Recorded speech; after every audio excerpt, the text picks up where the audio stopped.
نحمده ونصلي ونسلم على رسوله الكريم السلام علیکم ورحمۃ اللہ وبرکاتہ۔ میں فقیر طارق محمود القاسمی النقشبندی الحنفی۔ آج کی ویڈیو اس حوالے سے بہت زیادہ اہم ہے کہ ہم جو زندگی میں کر رہے ہیں، آج کل ہمارے بزرگ فوت ہو جاتے ہیں، ماں باپ مر جاتے ہیں، بہن بھائی مر جاتے ہیں، تو یاد رکھیں کہ یہ جب مر جاتے ہیں اور قبروں میں چلے جاتے ہیں، ان کی اپنی اہمیت موجود رہتی ہے، اور ہماری زندگیاں اس حساب سے ہیں کہ اللہ تعالیٰ ہمیں اپنے حفظ و امان میں رکھے۔ اس طریقے سے نبی پاک صلی اللہ علیہ وسلم، باقی تمام انبیاء بھی اس دنیا سے رخصت ہو گئے، لیکن ہمارے نبی پاک صلی اللہ علیہ وسلم کو اللہ تعالیٰ نے کچھ خصوصیات عطا فرمائی ہیں۔ آپ صلی اللہ علیہ وسلم کے کچھ مراتب ہیں جو بے مثل و بے مثال مراتب ہیں، اللہ تعالیٰ نے ان کو عطا فرمائے ہیں۔ اسی طریقے سے نبی علیہ السلام کی وجہ سے اس امت کو بھی کچھ درجات اور کچھ مراتب دیے گئے ہیں، ان کی عزت باقی امتوں سے زیادہ رکھی گئی ہے۔ ان میں ایک چیز یہ ہے کہ جہاں ہمارے رشتہ داروں پر ہمارے اعمال قبر میں پیش ہوتی ہیں، اس کی وجہ یہ ہے کہ ہمارے نبی پاک صلی اللہ علیہ وسلم پر بھی یہ جو ہے نا، انہی کی برکت سے ہمیں یہ چیز عطا کی گئی ہے، اور نبی پاک صلی اللہ علیہ وآلہ وسلم پر ان کی قبر شریف میں صبح و شام اعمال پیش ہوتے ہیں۔ تو ہم جو کچھ کرتے ہیں یہ نبی علیہ السلام کے پاس جاتا ہے ڈیلی، تو سوچیں ہم کیا کر رہے ہیں۔ ایک آدمی زنا کرتا ہے، شراب پیتا ہے، چوری کرتا ہے، ڈکیتیاں کرتا ہے، لوگوں کے حقوق غصب کرتا ہے، یہ سب کچھ جا رہا ہوتا ہے اور نبی علیہ السلام دیکھ رہے ہوتے ہیں کہ کیا ہے۔ اب بات تو میں نے کر دی ہے، تو قرآن و حدیث سے اس کا ثبوت بھی آپ کو دوں گا انشاءاللہ میں۔ تو چلتے ہیں جی، پھر سب سے پہلی جو حدیث ہے حضرت عبداللہ بن مسعود رضی اللہ تعالیٰ عنہ سے روایت ہے، اس کو مسند بزار میں حضرت امام بزار رحمۃ اللہ تعالیٰ علیہ نے بیان فرمایا ہے۔ حدیث شریف اس طرح ہے: حدثنا یوسف بن موسیٰ حدثنا عبد المجید ابن عبد العزیز بن ابی داود عن سفیان عن عبداللہ بن صائب عن زازان عن عبداللہ یعنی ابن مسعود رضی اللہ تعالی عنہ عن النبی صلی اللہ علیہ وآلہ وسلم۔ یہاں تک میں نے پوری اس کی سند آپ کو بیان کر دی، یہ ضروری تھا کیونکہ اس کے بعد میں سند کے حوالے سے بھی بات کروں گا۔ عن النبی صلی اللہ علیہ وسلم قال، یعنی نبی پاک صلی اللہ علیہ وسلم نے فرمایا: ان للہ ملائکۃ سیاحین یبلغونی عن امتی السلام، کہ بے شک اللہ تعالیٰ کے کچھ ملائک ہیں جو زمین میں سیاحت کرتے ہیں، یعنی چلتے پھرتے ہیں، اور وہ مجھ تک میری امت کا سلام پہنچاتے ہیں۔ اس میں کوئی شک نہیں، یہ حدیث موجود ہے، اور بھی بخاری میں بھی ہے، باقی جگہوں پر بھی ہے کہ جہاں پر آیا ہے کہ درود شریف نبی علیہ السلام کو پہنچایا جاتا ہے۔ آپ جو ہی درود پڑھتے ہیں وہ نبی پاک صلی اللہ علیہ وسلم کو پیش کیا جاتا ہے۔ اچھا، آگے کیا ہے جی؟ آگے نبی علیہ السلام اس کے بعد فرماتے ہیں: قال رسول اللہ صلی اللہ علیہ وسلم، اس کے بعد آپ صلی اللہ علیہ وسلم نے فرمایا: حیاتی خیر لکم تحدثون ویحدث لکم، ووفاتی خیر لکم تعرض علی اعمالکم، فما رأیت من خیر حمدت اللہ، وما رأیت من شر استغفرت اللہ لکم۔ اس کا ترجمہ یہ ہے، نبی پاک صلی اللہ علیہ وسلم فرماتے ہیں کہ میری زندگی بھی تمہارے لیے خیر اور بھلائی ہے، اور ٹھیک ہے کہ تم سے گفتگو، تم مجھے اپنی باتیں کرتے ہو، مجھ سے گفتگو کرتے ہو، تم سے گفتگو کی جاتی ہے، اور میری وفات بھی تمہارے لیے خیر ہے، بہتر ہے، بھلائی ہے تمہارے لیے، ٹھیک ہے جی۔ تمہارے اعمال مجھ پر پیش کیے جائیں گے، تو جو ان میں سے اچھے اعمال ہوں گے، لوگوں کے جن کے اعمال اچھے ہوں گے، میں اللہ کی اس پر حمد بیان کروں گا، اس کی تعریف کروں گا اللہ کی، اور جن گناہوں کو میں دیکھوں گا کہ اس کے اندر شر ہے، تم نے برے کام کیے ہوئے ہیں، گناہوں والے کام کیے ہیں، تو میں اللہ تعالیٰ سے تمہارے لیے استغفار کروں گا۔ تو یہ حضرت بزار رحمۃ اللہ تعالیٰ علیہ نے اپنی مسند بزار میں اس کو روایت کیا ہے، اور حافظ زین الدین عراقی اپنی کتاب فی کتاب الجنائز، یعنی کتاب الجنائز میں فرماتے ہیں کہ جو اس اسناد کے حوالے سے اسنادہ جید، اس کی اسناد بالکل ٹھیک ہے۔ یہ اسناد کے حوالے سے اب بات کر رہا ہوں میں، جو میں نے پڑھ کر سنائی ہیں۔ پھر حافظ نور الدین حیثمی مجمع الزوائد میں فرماتے ہیں کہ رجال اسناد ہی رجال صحیح، اس کے جو اسناد کے جو رجال ہیں وہ رجال صحیح ہیں۔ مطلب یہ کہ بخاری شریف جو ہے اس کے جو رجال ہیں، یعنی امام بخاری نے ان روات سے اپنی احادیث روایت کی ہیں تو یہ اس کے رجال ہیں، یعنی اس سے جو بخاری شریف نے جو بخاری میں امام بخاری صاحب نے جو روایات کی ہیں اس کے اندر بھی یہ سند موجود ہے۔ اسی طرح کسترانی نے شرح البخاری میں جو ہے تو فرمایا ہے۔ اسی طریقے سے حافظ جلال الدین سیوطی نے خصائص کبریٰ میں فرمایا کہ اس کی اسناد صحیح ہے۔ اس طریقے سے ملا علی قاری اور شہاب الخفاجی رحمۃ اللہ تعالیٰ علیہ نے اپنی شرحوں میں شروحات جو انہوں نے شفا کے اوپر لکھی ہیں قاضی ایاز کی، اس میں فرمایا ہے کہ یہ ان کی جو ہے نا وہ صحیح ہے، بالکل اس کی اسناد صحیح ہے، یعنی اس سند کے اندر کوئی غبار نہیں ہے، یہ سند بالکل صحیح ہے۔ اس لیے ٹھیک ہے جی، اس لیے رہنا رجال السند کلہم ثقات علی شرط صحیح، یعنی صحیح کی شرائط پر جو بخاری صاحب نے شرائط رکھی ہیں اس کے مطابق یہ بالکل ٹھیک ہے، اس کے اندر کوئی بھی کسی بھی قسم کا ان احادیث کی اس میں مسئلہ نہیں ہے۔ اب دوسری جگہ جو ہے نا اس کے اوپر بات ہوئی ہے، اس کے بعد یہ حدیث جو میں نے آپ کو سنائی ہے، یہ حدیث کچھ اور روایت کے ساتھ بھی اسناد کے ساتھ بھی روایت ہوئی جو ضعیف سندیں ہیں، یہ تو مضبوط ہے نا، لیکن یہ بات کرنے سے ایک مقصد ہے میرا، میں آپ کو ایک اصول بتانا چاہ رہا ہوں۔ اگر کوئی حدیث ضعیف ہو لیکن اس کے جو روایتیں ہیں نا بہت ساری ضعیف احادیث اس حدیث کے بارے میں موجود ہوں، تو اس سے ایک چیز کا پتہ یہ چلتا ہے، جو اصول ہے فقہ اس کا، اصول حدیث کا جو اصول ہے وہ یہ ہے کہ اس سے پتہ لگتا ہے کہ حدیث کی جتنی بھی روایتیں ہیں، اگر کہ 10 ہیں 15 ہیں 20 ہیں، سب ضعیف ہیں، لیکن یہ اس بات کو بتا رہی ہیں کہ اس حدیث کی اصل کہیں نہ کہیں موجود ہے۔ ٹھیک اسی کے اندر پھر حضرت ابو نعیم نے حلیہ میں عن انس رضی اللہ تعالیٰ عنہ قال قال رسول اللہ صلی اللہ علیہ وآلہ وسلم ان اعمال امتی تعرض علی فی کل یوم جمعہ واشتد غضب اللہ علی الزنات۔ فرماتے ہیں کہ نبی پاک صلی اللہ علیہ وسلم کہ میری امت کے اعمال مجھ پر ہر جمعے کے دن پیش کیے جاتے ہیں، اور اللہ تعالیٰ کا شدید غضب جو ہے وہ زناکاروں پر ہوتا ہے، جو زنا کرتے ہیں ان پر ہوتے ہیں۔ پھر اسی حدیث کو حکیم ترمذی نے نوادر الاصول میں بیان کیا ہے، تو انہوں نے کہا کہ نبی پاک صلی اللہ علیہ وسلم نے فرمایا تعرض الاعمال،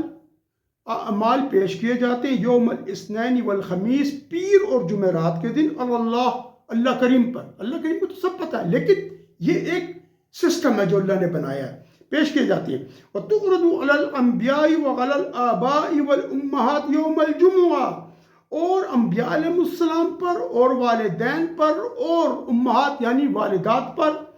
یوم الجمعہ، جمعہ کے دن پیش کیے جاتے ہیں۔ فَيَفْرَحُونَ بِحَسَنَاتِهِمْ، تو ان کی اپنی اولاد کی نیکیوں پر خوش ہوتے ہیں۔ وَتَزْدَادُ وُجُوهُهُمْ بَيَاضًا، ان کے چہرے روشن ہو جاتے ہیں، ان کے چہروں کی سفیدی بڑھ جاتی ہے، رونق اور نور بڑھ جاتا ہے، وَإِشْرَاقًا، اور جو چمک ہوتی ہے وہ بڑھ جاتی ہے۔ فَاتَّقُوا اللَّهَ وَلَا تُؤْذُوا مَوْتَاكُمْ، تو اللہ سے ڈرو اور اپنے مردوں کو اذیت نہ دو۔ وَهَذَانِ الْحَدِيثَانِ ضَعِيفَانِ لَكِنَّ الشَّوَاهِدَ يُعْتَبَرُ فِيهَا بِالضَّعِيف۔ اچھا، اب یہ جو حدیثیں بیان ہوئی ہیں نا، بعد میں جو 2 حدیثیں بیان کی ہے، پہلی والی کو تو انہوں نے بیان کیا نا ابو نعیم نے، اب یہ وہ احادیث ہیں، وہ جو میں نے اصول آپ کو بتایا تھا، وہ فرماتے ہیں کہ یہ ضعیف ہیں، لیکن ان کے اتنے شواہد موجود ہیں جنہوں نے ان کی ضعف کو ختم کر دیا، اس کے مضمون کے حساب سے اتنے شواہد اس میں آئے ہوئے ہیں۔ ٹھیک ہے، تو یہ چیز ہے کہ جب ایک حدیث کے شواہد آ جائیں، یعنی اس کا ایک گواہی آ جائے دوسری حدیث سے، اور اس کی جو ہے تو اس کی مطابقت آ جائے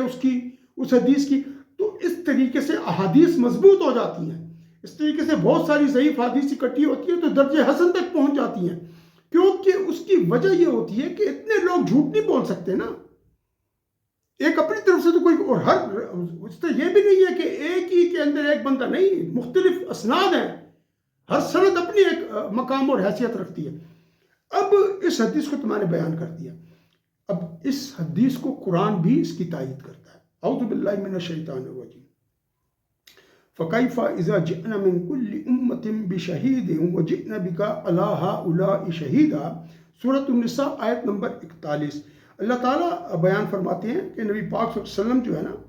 قیامت کے دن اللہ تعالیٰ امت نبی پاک صلی اللہ علیہ وسلم کو پیش فرمائیں گے، ادھر اپنے پاس بلائیں گے اور وہ امتوں پر گواہی دیں گے۔ تو نبی پاک صلی اللہ علیہ وسلم کی جو یہ امت کی جو گواہی ہے یہ کیسے ہوگی؟ کیا نبی پاک صلی اللہ علیہ وسلم نے باقی امتوں کو دیکھا ہے یا ہمیں دیکھا ہے؟ کس طریقے سے آپ صلی اللہ علیہ وسلم گواہی دیں گے؟ اس کا مطلب ہے کہ کوئی ایسی چیز موجود ہے، کیونکہ دیکھیں کفار جو کہ اللہ تعالیٰ کے حضور میں جب پیش ہوں گے کھڑے ہو کر منکر ہو جائیں گے اپنے گناہوں سے، تو اللہ تعالیٰ ان کی زبان پر مہر لگائے گا، تو ان کے اعضاء بولیں گے کہ ہاں جی اس نے یہ کیا یہ کیا یہ کیا۔ اب جب نبی پاک صلی اللہ علیہ وسلم گواہی دیں گے تو کیا کفار چھوڑ دیں گے؟ یہ بڑے بڑے ابو جہل اور یہ سارے جو ادھر کھڑے ہوں گے اور جو یہودیوں کے اور جو پرانی امتیں گزری ہیں وہ تو انکار کر دیں گی کہ ہمیں تو کوئی نبی نہیں آیا، تو نبی علیہ السلام گواہی دیں گے۔ کیسے ہوگا یہ؟ کوئی تو ایسی جگہ ہے نا کہ وہ بھی چپ ہو جائیں گے، خاموش ہو جائیں گے نبی علیہ السلام کی گواہی پر۔ ان کو پتہ ہے، میں بھی اس موضوع میں نہیں جانا چاہ رہا کہ نہیں، بہت ساری حدیثیں اور بڑے سارا کچھ پڑھا ہوا ہے کہ نبی علیہ السلام کو تمام امت کے بارے میں کیسے آگاہی ہے۔ تو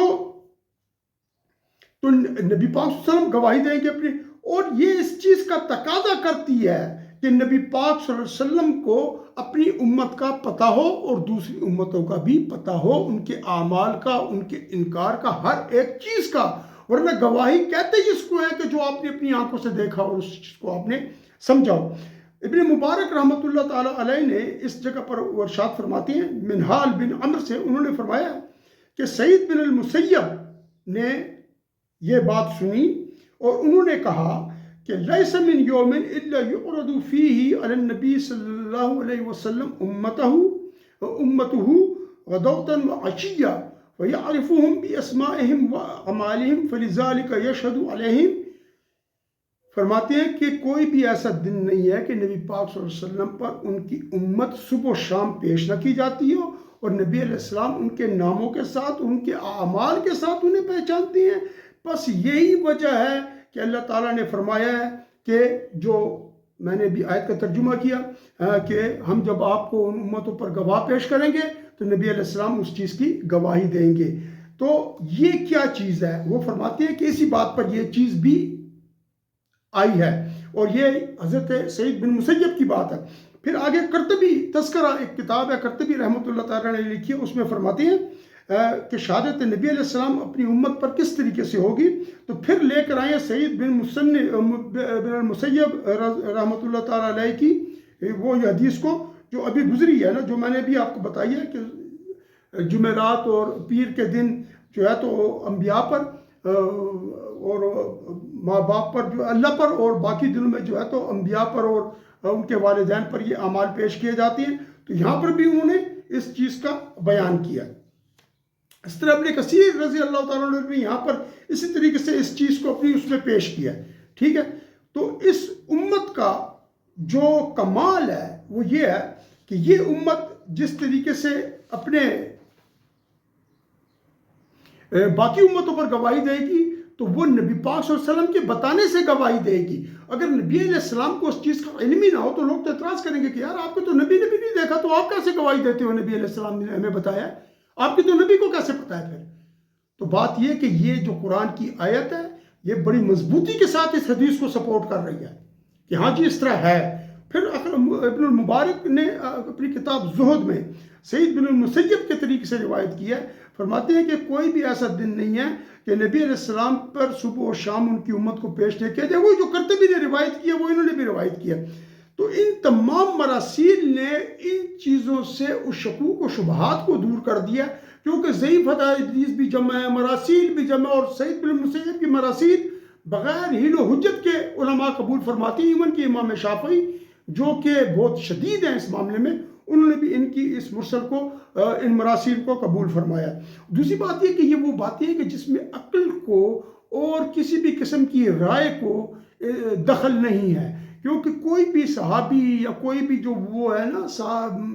تابعی وہ اتنی بڑی بات کو نہیں بیان کر سکتا جب تک کہ اس نے کسی صحابی سے نہ سنا ہو۔ اسی طریقے سے جو حدیث ہے آتی ہیں اس میں اعمال کے پیش ہونے کی، نبی پاک صلی اللہ علیہ وسلم کے حوض کوثر پر لوگ جائیں گے، وہاں پر پیش ہوں گے، اس طریقے سے اور درود شریف پیش ہوتا ہے نبی علیہ السلام پر، اور نبی علیہ السلام درود و سلام سنتے ہیں۔ یہ تمام باتیں بھی اس چیز کی طرف دلالت کرتی ہیں کہ نبی پاک صلی اللہ علیہ وسلم پر اعمال پیش کیے جاتے ہیں، والدین پر بھی پیش کیے جاتے ہیں۔ کہنے کا مطلب ان احادیث سے یہ ہے، قرآن نے بھی اس کو سپورٹ کیا ہے کہ ہمیں اپنے اعمال سے بہت محتاط رہنا چاہیے، اور ہمیں اپنے مردوں کو اذیت نہیں دینی چاہیے، بالخصوص ایسے اپنے نبی پاک صلی اللہ علیہ وسلم کو اذیت تو بالکل نہیں دینی چاہیے۔ اللہ تعالی ہمیں اور آپ کو اپنے حفظ و مان میں رکھے، نبی علیہ السلام کے صدقے میں ہر گناہ سے بچائے، کیونکہ نبی علیہ السلام مبارک کتنا خفا ہوں گے ہمارے گناہوں پر، اگرچہ وہ ہمارے لیے استغفار کرتے ہیں، لیکن ہم کن آنکھوں سے نبی علیہ السلام کے حضور میں پیش ہوں گے۔ جو گناہ ہم سے ہو گئے، کبیرہ ہیں، صغیرہ ہیں، قصدن ہیں، یا جو ہے تو بھول چوک کے ہوئے، اللہ تعالیٰ انہیں معاف فرمائے، اور اللہ کریم اپنے فضل و کرم سے ہمیں نوازے، اور آگے کی زندگی ہماری نیکی اور پرہیزگاری میں بسر ہو۔ وآخر دعوانا ان الحمد للہ رب العالمین، وصلی اللہ تعالی علی خیر خلقہ ونور عرشہ محمد وعلی آلہ وصحبہ اجمعین برحمتک یا ارحم الراحمین۔